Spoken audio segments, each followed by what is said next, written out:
hablando verdad, ¿no?, acerca de la palabra de Dios.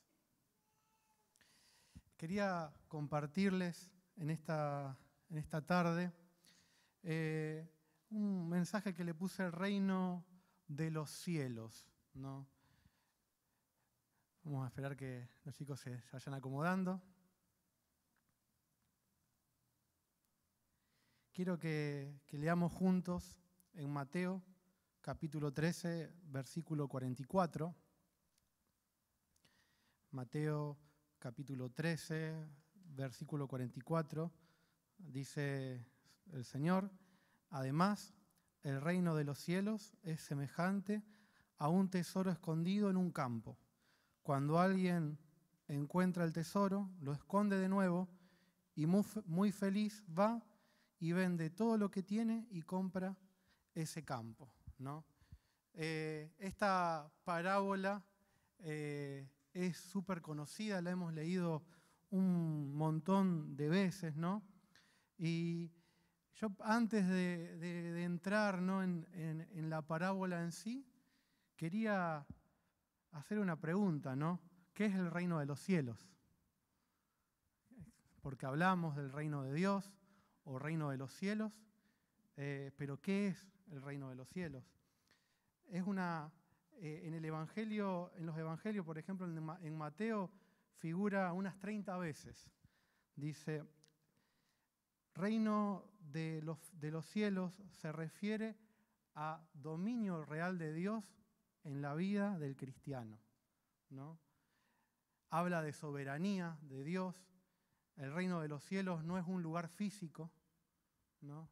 No es un lugar donde se establece un reinado territorial, ¿no? Se habla de soberanía de Dios.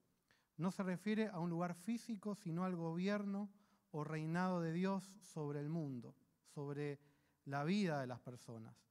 Es la acción de Dios que irrumpe en la historia para salvar, perdonar, restaurar.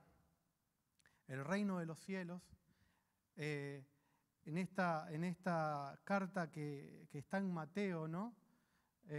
Gracias, Miguel, me hacía falta. Muchas gracias. Si no, cuando tosía le iba a pedir a alguien.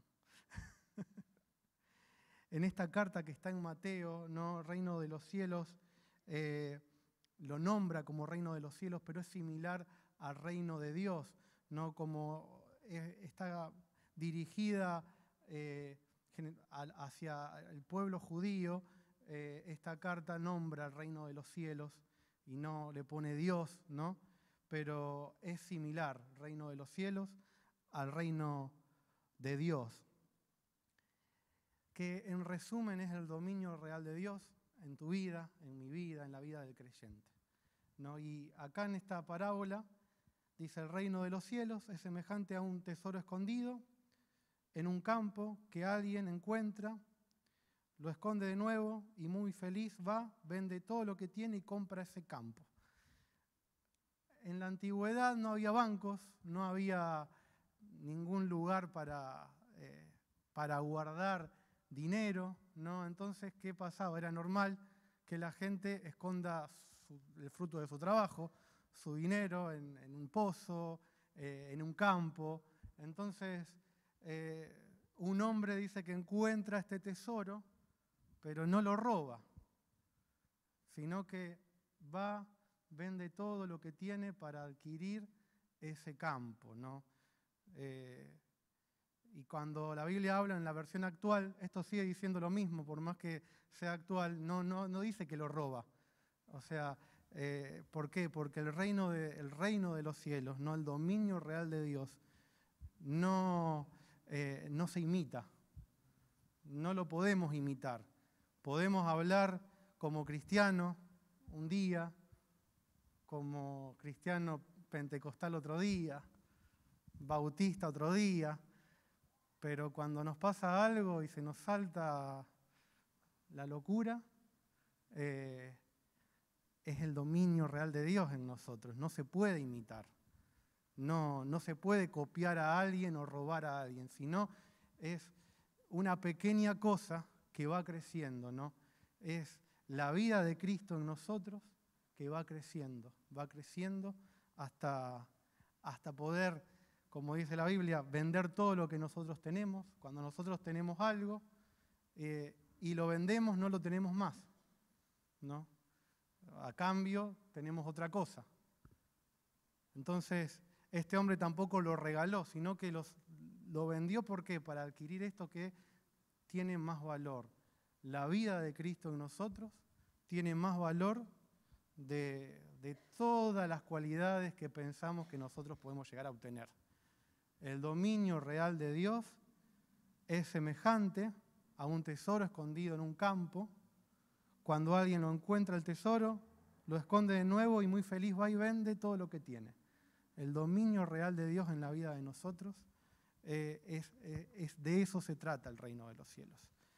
Cuando la Biblia habla, busquen primero el reino de Dios y su justicia y todas las demás cosas serán añadidas, habla de que busquemos primeramente, ¿no?, esta vida de Dios en nosotros.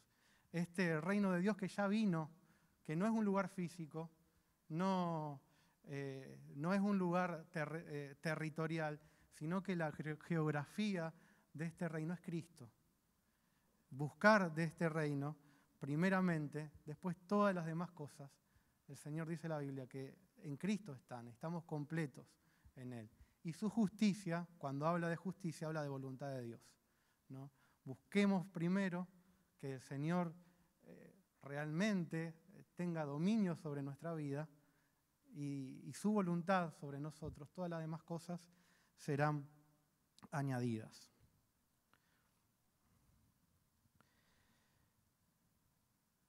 En este reino hay una condición para entrar en él.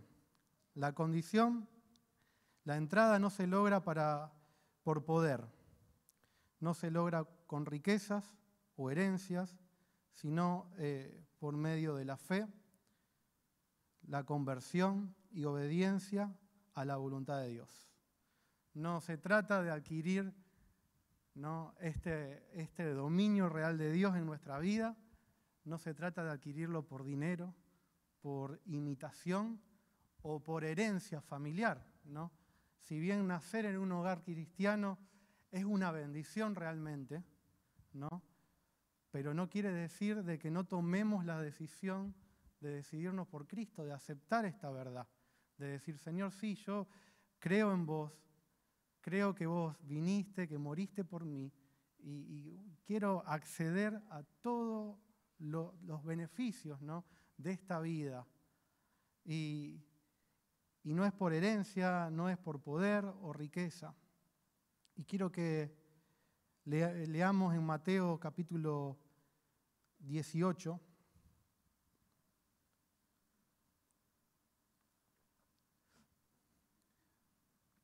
Dice, en ese momento los discípulos se acercaron a Jesús y le preguntaron, ¿quién es el mayor en el reino de los cielos? Jesús llamó a un niño, lo puso en medio de ellos y dijo, de cierto les digo que si ustedes no cambian y se vuelven como niños, no entrarán en el reino de los cielos.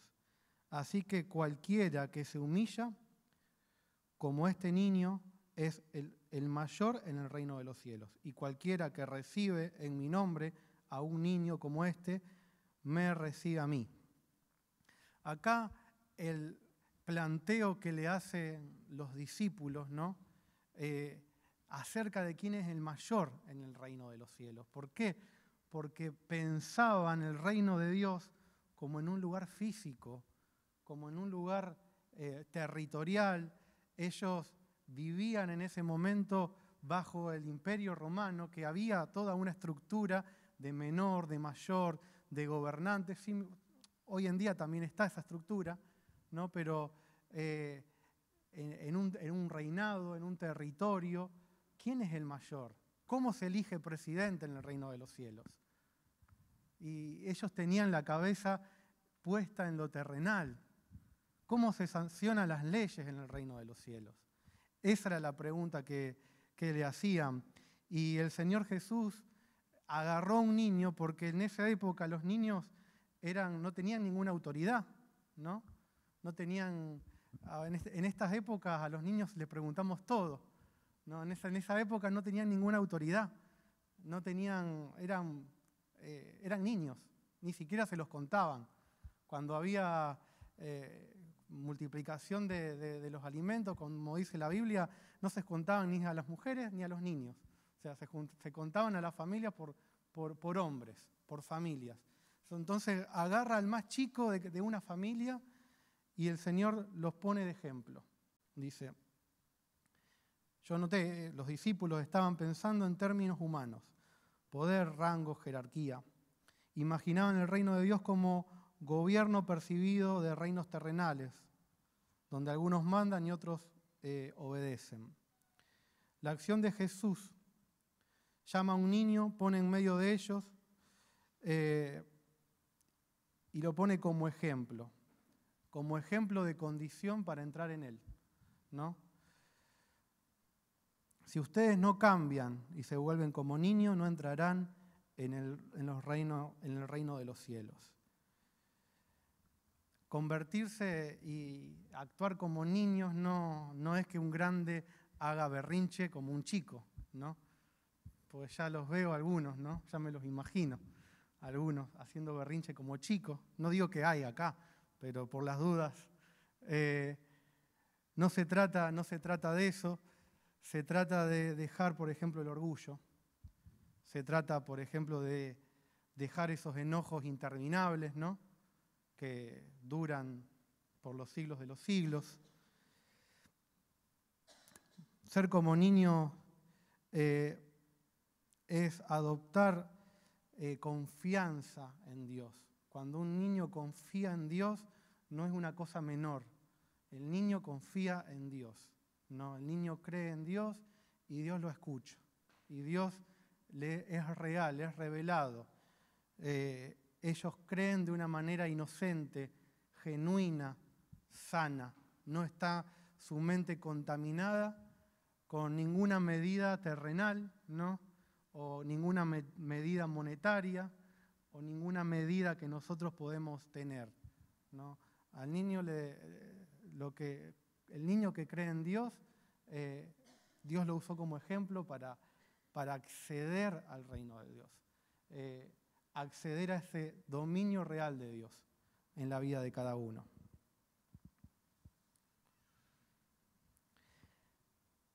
Dice, la esencia es fuerte, no se trata de ser el mayor, sino de ser lo suficientemente humilde para entrar en él. No se trata de ser el mayor, se trata de ser humilde y decir, che, hay muchas cosas que yo tengo que sacar, que tengo que vender, ¿no? Tengo que desechar para poder adquirir el dominio real de Dios en mi vida. Hay muchas cosas que hay, a veces algunos, ¿cuántos tienen carácter? No dije carácter podrido, pero carácter. Muchos tenemos algún carácter, que el Señor lo utiliza para bien, ¿no? Pero el hecho está que todo lo que nosotros poseemos, ¿no? Esté puesto al servicio del Señor para que el Señor lo utilice como instrumento. No al servicio nuestro para que nosotros dispongamos como bien nos parece. En una oportunidad, en una situación límite, cuando fueron a prender a Jesús, a ponerlo preso, ¿no? Que está en Juan 18, Pedro agarra una espada y le corta una oreja a uno que se llamaba Malco, que era uno de los que iba a ir a prenderlo, a apresarlo, ¿no? El carácter de Pedro es genial, ¿no? Pero estaba siendo utilizado en un momento guiado por su propio entendimiento. Miren si lo que decía Pedro, que decía, Señor, que no te pase esto. Miren si Pedro en ese momento se convertía en superhéroe y mataba a todos. O sea, estaba luchando contra el plan de Dios, porque el plan de Dios era que Cristo, muera.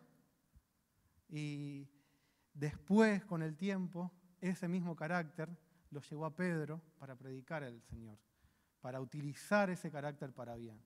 Todo lo que hoy nosotros tenemos, ¿no? que, como dice la palabra, tenemos a veces que vender cosas para adquirir ese dominio real de Dios. Y ese vender cosas no significa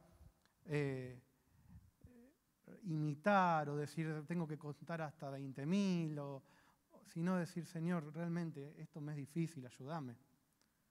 Ayúdame porque no quiero ser mejor. Dice acá la Biblia que el que no cambia y no es como un niño. No quiero ser mejor, quiero que tu vida yo la pueda ver en mí. Muchas veces queremos que otros vean la vida de Cristo en nosotros, pero es importante que nosotros podamos ver la vida de Cristo en nosotros, porque cuando nosotros vemos la vida de Cristo en nosotros, tomamos mejores decisiones. El Señor nos usa de una manera más efectiva, como corresponde a su voluntad. Cuando no vemos la vida de Cristo en nosotros, nos insultamos a nosotros mismos, reprochamos un montón de cosas, sufrimos quizás muchas angustias y depresiones, todo eso por no ver la vida de Dios en nosotros. Pero cuando vemos la vida de Cristo en nosotros, decimos, me confundí, pero la vida de Cristo está en mí. Acá tuve un error, esto lo tengo que cambiar. Vamos a orar como familia, como cuerpo de Cristo, pero no tenemos que tener un concepto que el Señor no lo tiene de nosotros, ni menor ni mayor, sino que somos hijos de Dios, ¿no?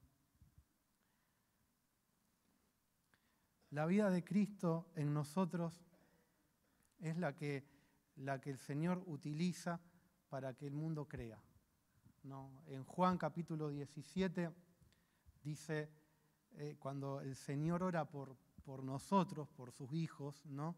Dice que sean uno para que el mundo crea.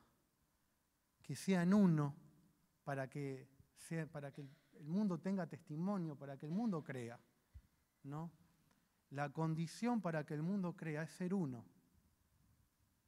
Es ser uno, no tener internas dentro nuestro, no tener internas como hermanos, ¿no? Sino solucionar las cosas. A veces nos cargamos quizás de cosas de, yo quiero que mi hermano vea a Cristo en mí, pero para que crea el hermano yo tengo que ser uno con mi otro hermano. Ahí ve a Cristo, ¿no? Que en este tiempo como iglesia del Señor tenemos que vender cosas, ¿no? Para que este dominio real de Dios, que el reino de Dios podamos hallarlo, podamos obtenerlo más fielmente, ¿no? El reino de los cielos ya vino, el reino de Dios ya vino. No es, yo cuando leía en el pasado, cuando era chico, el reino de Dios es semejante, me imaginaba el cielo, me imaginaba la vida eterna. Y claro, estas palabras no es para la vida después de esta. Estas palabras son para esta vida, para este tiempo, para que el dominio real de Dios lo veamos en nosotros. La palabra dice que nosotros somos extranjeros, ¿no? Que nuestra patria está en los cielos. Si bien vivimos acá y tenemos que vivir enterados de lo que pasa y tenemos que esforzarnos, trabajar, ser de ejemplo y poner un granito de arena en la sociedad, sacar al país adelante, como se dice, ¿no? Porque no se trata de decir, bueno, mi patria está en los cielos, chau, no hago nada. Eso no. Se trata de decir, no, Señor, vos me mandaste acá en este tiempo con un propósito, y ese propósito como familia, como iglesia, quiero poder llevarlo adelante. No con mis fuerzas, no imitando, no robando ese tesoro, no imitando algo que vi que hacía un hermano, sino decir, Señor, yo quiero tener una experiencia real con vos. Yo quiero que se me terminen las internas con que tengo yo conmigo, con mi hermano, con mi familia, y poder ver a Cristo en mí. Poder ver a Cristo en mí. En la primera persona que quiero ver a Cristo tiene que ser en mí. De esa manera podemos ser uno, todos juntos, como iglesia, ¿no? El Señor no le pidió al Padre que nos saque de este mundo, sino que nos libre del mal. Él no le pidió al Señor, bueno, Dios, sacalos, preservalos, llévalos conmigo, no, que sean uno, ¿no? Él nos dejó su paz, Él nos dejó toda la instrucción en la palabra para que nuestra vida pueda ser vivida como Él manda, como Él nos enseñó, como en la palabra dice, ¿no?